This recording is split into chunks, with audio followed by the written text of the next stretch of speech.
and welcome to Crosstalk, where all things are considered. I'm Peter Lavelle.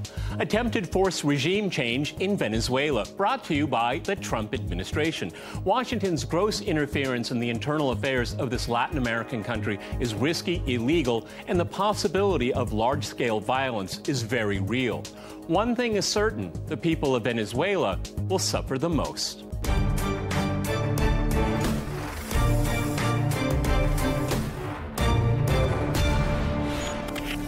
Cross-talking Venezuela's crisis, I'm joined by my guest, Eva Golinger in New York. She is an attorney and author of a new book on Chavez and Venezuela, Confidante of Tyrants. Also in New York, we have Vanessa Neumann. She is an author, president and founder of the risk consultancy Asymmetrica, and a native of Venezuela. And in London, we cross to Francisco Dominguez. He is secretary of the Venezuela Solidarity Campaign. All right, Eva, I know you're going to have to leave early during the course of our program, so I'll go to you first here.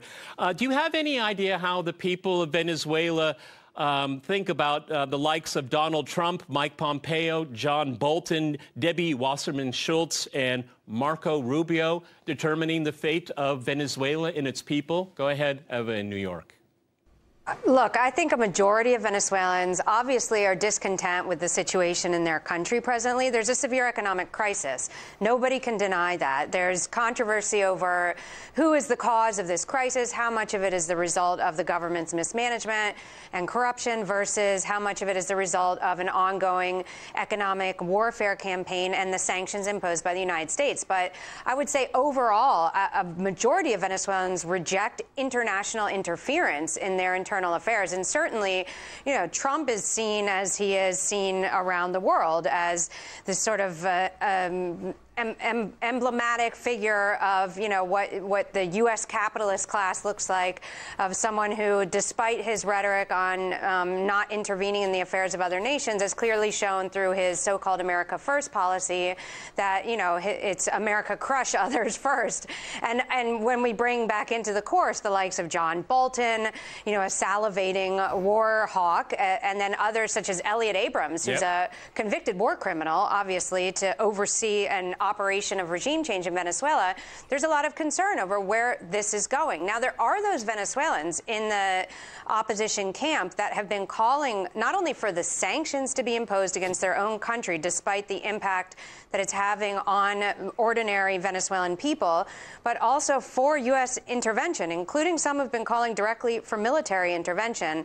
You know, some people may see that their crisis has gotten to the point of extreme, but oftentimes they would forget that the U.S. military doesn't see colors or ideologies when they go in to invade a country, or when the bombs fall, they're not saying these are only directed at those that support the government. So, you know, I think that there's a lot of naivety on the part of those in Venezuela or outside of Venezuela who are actively calling for some type of military action, or who would applaud the likes of John Bolton or Elliot Abrams supervising an operation of regime change. I mean, I think overwhelmingly that continues to be rejected throughout Latin America.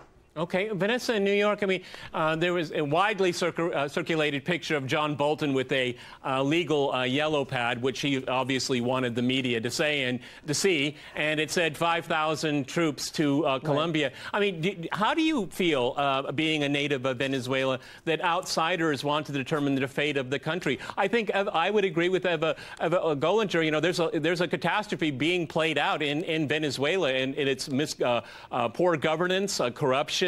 A lot of issues, but does it need to be internationalized? And talking about 5,000 troops in Colombia, is that the resolution that most people in Venezuela want to see played out? Go ahead in New York.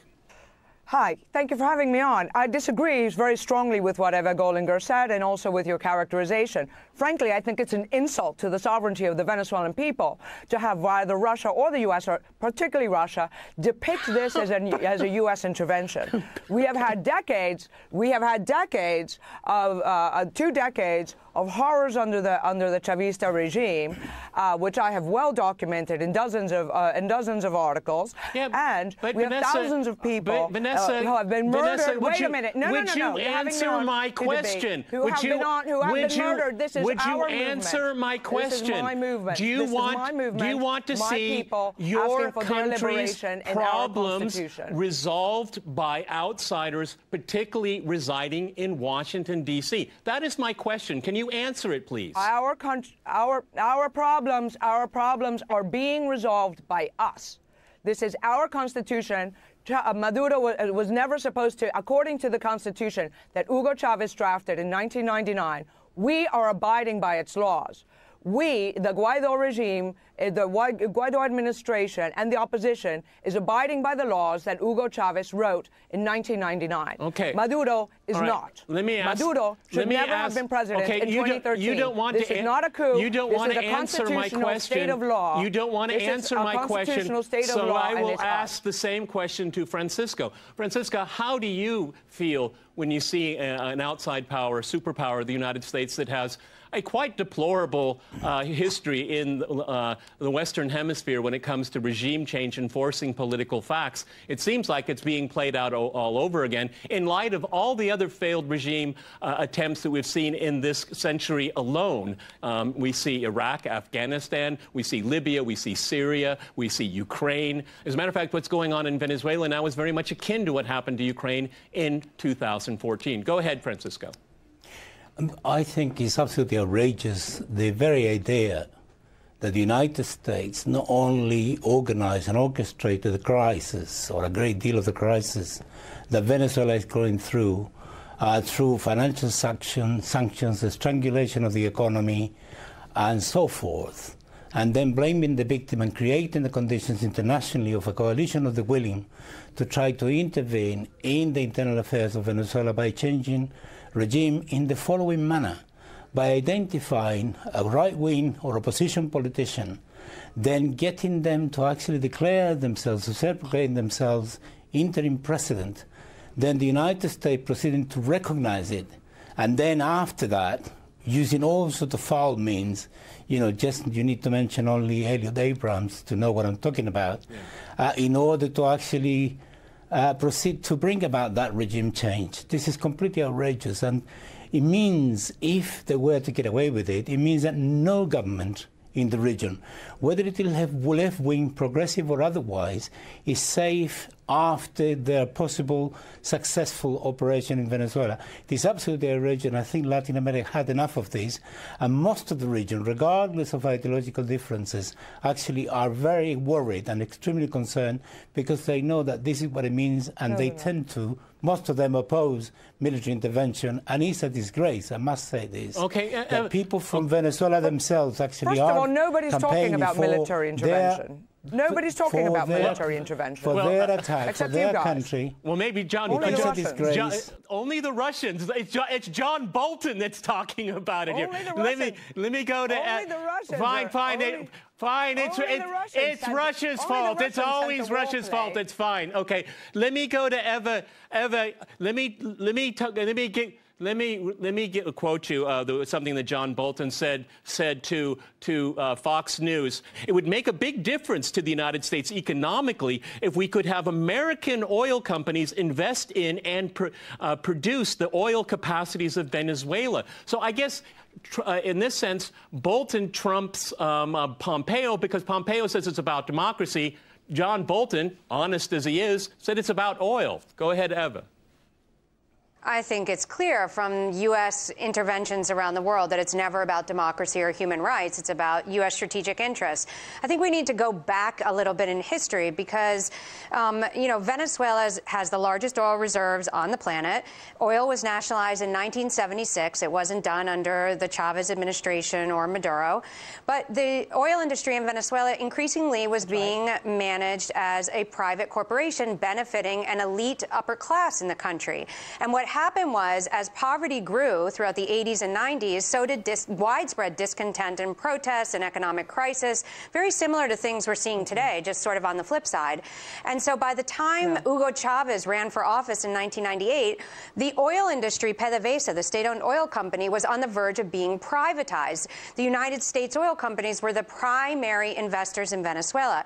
That did not necessarily change under Chavez initially, but of course there was indication that it would as he began to deepen what he was calling socialism of the 21st century. And certainly when he announced further nationalization of other Venezuelan reserves in the country, that a heavy crude they were calling bitumen, that was actually oil, you know, which is the largest place where they have the oil reserves in the southeastern Orinoco River Basin, that's when there started to be even more concern. But even before that, it was as soon as Chavez started saying essentially, we're not going to allow PDVSA to be privatized, our oil industry will benefit the Venezuelan people and we will manage it, that's when he was ousted in a brief coup in 2002 that was clearly backed and funded by the Bush administration at the time. And in a similar effort as they're doing today with Juan Guaidó, opposition leader, you know, the U.S. was the first to recognize this coup de facto government led by the Chamber of Commerce president, Pedro Carmona, as the interim government of Venezuela to call for new elections. So,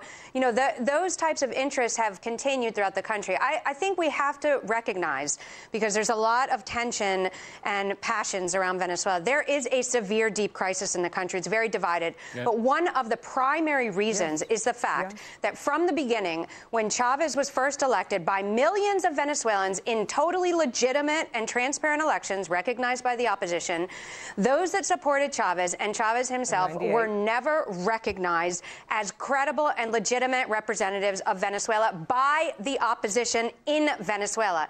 That has continued to this day, where they basically keep invisible the millions of Venezuelans who, despite the crisis they're living, who despite would like change and transformation in their country as well, who may not necessarily even like Nicolas Maduro, but they do not want the elite right-wing opposition back in power and to become invisible once again. So it starts with mutual recognition, and from that point on, we have to look to a negotiated solution to this, not a military intervention. I have to jump in. We're going to go to a short break, and after that short break, we'll continue our discussion on Venezuela. Stay with our team.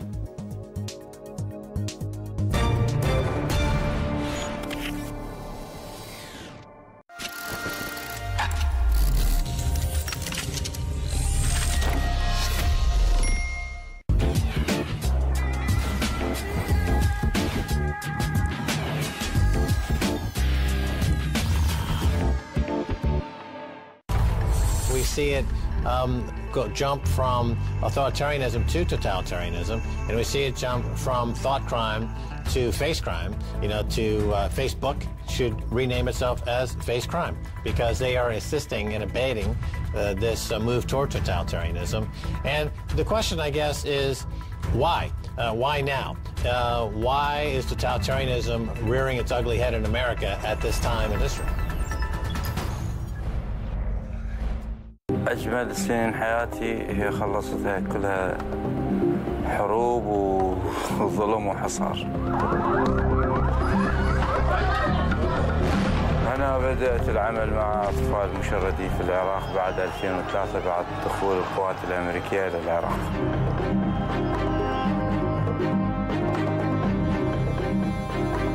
أمي طلعتني بغير بلد، بقيت يم أهلي، بقيت يم عمتي، يعني أمي أهلي بفلوجي كانوا توفوا. زاد العدد، جذونا بيتهم.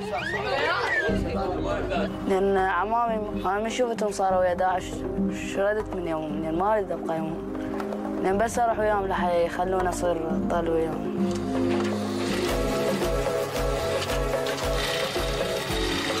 بداية قلت لك خوف بس شوي شوي قام يعني يغير من حياتي. كان منتمي هسه لأي ميليشيات أو أي حزب. أما الأطفال اللي ما يأخذوا حقوقها كاملة مستحيل تترجي منه إنه هو يعطي حقوق للآخرين من يكبر.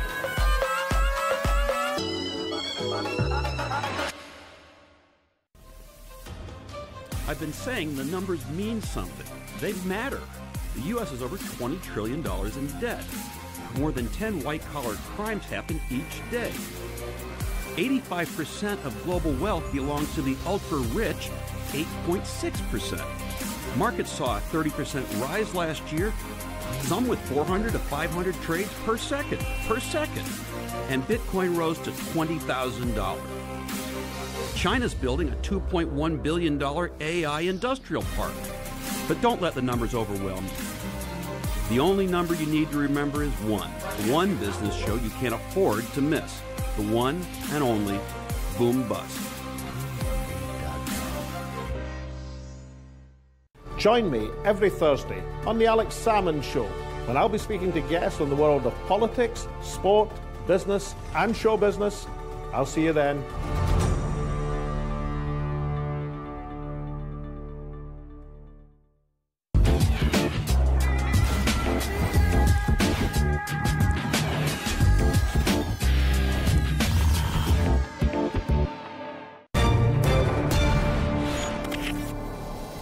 Welcome back to Crosstalk, where all things are considered. I'm Peter Bell. To remind you, we're discussing Venezuela.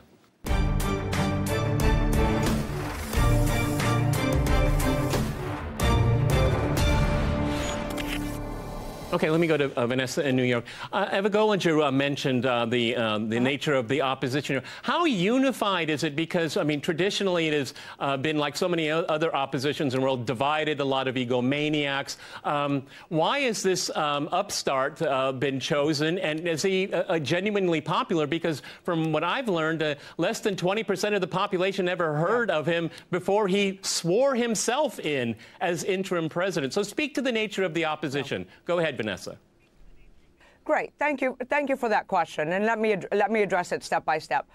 First of all, it is no secret that the opposition had been very divided. The only thing that they could agree on is that they wanted Maduro out. They couldn't agree to unify around elections. There was difficulties. What's interesting about the figure of Juan Guaidó, it's true that he was not a household name because he was never one of the leaders of the political parties. But he was very well known for the 2007 student movement. So he came out of the student movement that really brought the movement against the Chavista regime from the ground up. So he's a grassroots kind of figure. And he was well known for that, not well known to the international community, but he was well known within the political sphere for that. What has happened with Guaidó is that what's wonderful about him is that he's young, he's brown-skinned, he doesn't look like a European elitist, he doesn't talk like a European elitist, he talks like one of the people, he's married, has a couple of kids, he has no corruption scandal, he has no cola, as we say in Spanish, no tail, so he's a fresh face, unvarnished. And what happened is that so he got elected to be the president of the National Assembly because according to Chavez's constitution, and all of this, they've been very careful to follow Chavez's constitution, the opposition, it's the turn of voluntad popular to have the presidency. So within their ranks, they chose Juan Guaidó because of this. And now it presented an opportunity. Okay, Vanessa, let me ask you a question. Ran out. Wait, no, let me answer. Let me ask you a question. No, come on. I want to ask you a question. I mean, he is not self-proclaimed. Who's his backing? He's the president. It looks like it looks like he has backing from outside of the country. I mean, apparently he was in the United States in December of last year negotiating this shift in power, or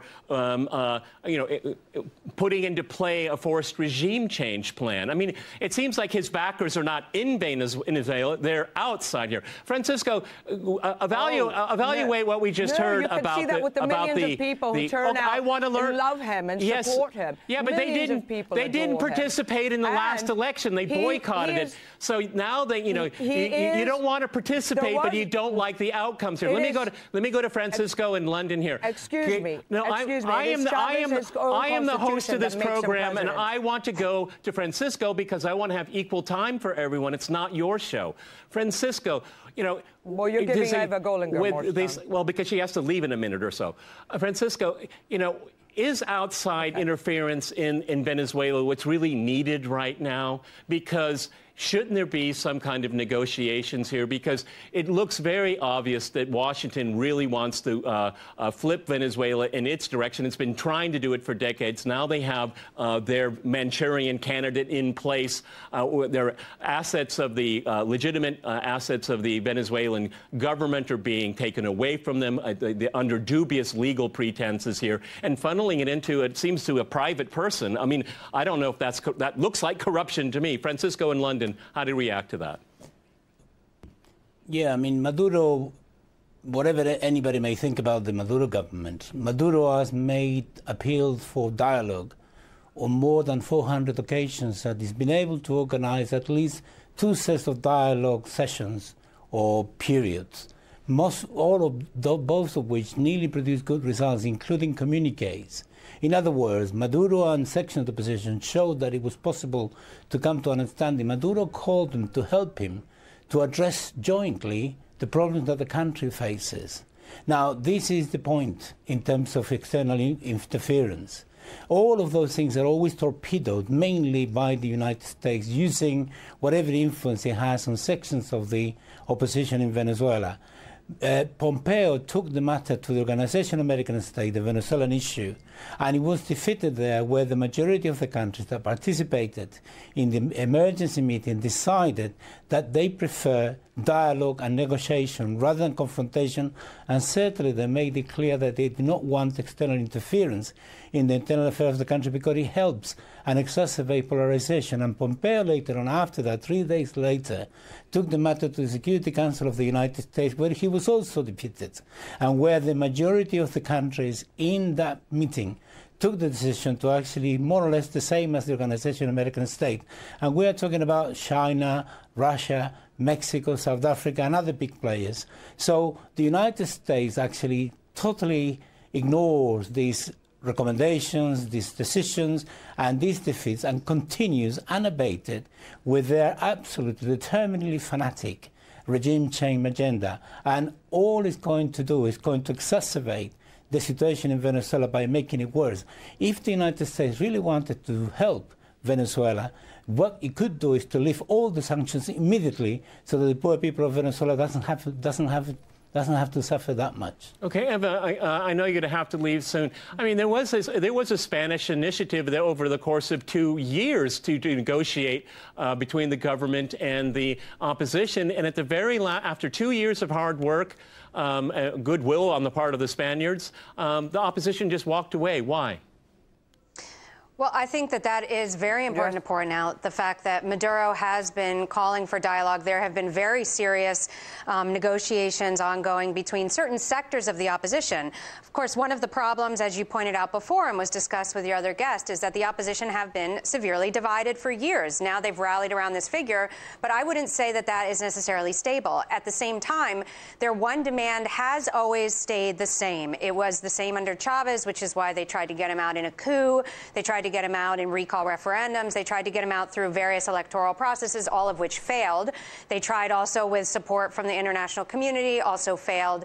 It has been just to oust that government. It hasn't been to negotiate, to recognize that they exist, that people in Venezuela also support that model, that ideology, and these leaders, you know, Chavez and then Maduro, no matter his failing. So I think that has been a key element. That was what failed previously, and that's what will fail again if there are negotiations. And I think we can look to just that rhetorical extremist discourse of your other guest, calling the Constitution of Venezuela Chavez's Constitution. Let me remind the audience, this is a constitution that was drafted nationwide in Venezuela. There was a constituent assembly of which there were members from all the opposition parties that participated. They wrote the articles. It was then voted on in a national referendum. It was not Chavez's Constitution. It is Venezuela's Constitution. It is the people's. It was created by the Venezuelan people. The fact that the opposition has chosen not to recognize that Constitution, they have chosen not to recognize the government, is based also, and that they look to the United States for guidance. They look to the United States for support, which is why Guaidó came to the U.S. first to make sure he had their backing, is based also fundamentally in racism and in classism and in this concept of the U.S. U.S. is better than us. The U.S. is better than Latin America. We would much rather be allied and aligned with the United States than with our neighbors in Latin America. And I think that's key, because one of Chavez's fundamental objectives and successes, although now it's all fallen apart, was, of course, Latin American unity. And now we're seeing the opposite. Now we're seeing the countries realigning with the United States. And so I think it's disgraceful that the Venezuelan opposition looks abroad for support to overthrow their government that they chose to boycott the last elections, and so therefore was elected by millions of Venezuelans. And if they continue to choose to ignore a majority of Venezuelans in the country, there will forever be a crisis and destabilization. Let me go to Vanessa in New York. It'll keep going. Right, as we speak right now, as we I haven't asked my question. I haven't asked my question yet. Please be patient. All right, please. Okay, as we speak right now, the four of us, the Venezuelan government has made it clear that it will stand by the government. What are the possibilities of real social strife, a civil war? Again, I point out what Bolton insinuates possible military action here. That is not a good situation when we have the military supporting the government and a foreign power is insinuating that they may use military force against your country. Go ahead, Vanessa in New York. Thank you for having me on. Thank you for your question. Frankly, I don't think that that's going to happen. I think Venezuelans are very unified behind defending the Constitution. Everybody, every single discourse of the opposition has absolutely respected that 1999 Constitution. Whether you want to call it Chavez's Constitution, it's ours. It is our country's Constitution. It is not in any agenda to disrespect it. It is not in any agenda to change it. We have never said that it would be changed under the new regime. That's not in the cards at all. All we are asking is for the military to come during and the 2002 coup when they threw it in the trash that they have drafted. Excuse me, it is now my turn. It is now my turn. No one in Venezuela has asked for foreign military intervention. I know that because I speak with the opposition. Yes, they have. I am not aligned with any of the political parties, but I have long been involved with this. What has happened, the Latin American countries have been very concerned, some of the neighboring countries, because they have had violence, they have had lynchings, they have had shootings from the massive exodus of Venezuelans who are desperate to leave. So for them, it's a security concern. And the Latin Americans have come together. The Lima Group are basically Latin Americans with Canada thrown in. U.S. is not a part of the Lima Group, and they have been the pointy tip of the diplomatic spear on this. So I think there has been unified, and we are not looking for civil war. We do not want the military to split. We would like them to come on board and to support the Constitution. It is my country. I do not want to see bloodshed. I think we've already have tens of thousands of people have already died in the protests. I was there in Caracas watching people be crushed in 2017 I'm sorry, by the Maduro regime. We have run out of time. I don't want that anymore. Fascinating discussion. Many thanks to my guests in New York and in London. And thanks to our viewers for watching us here at RT. See you next time. And remember, Crosstalk rules.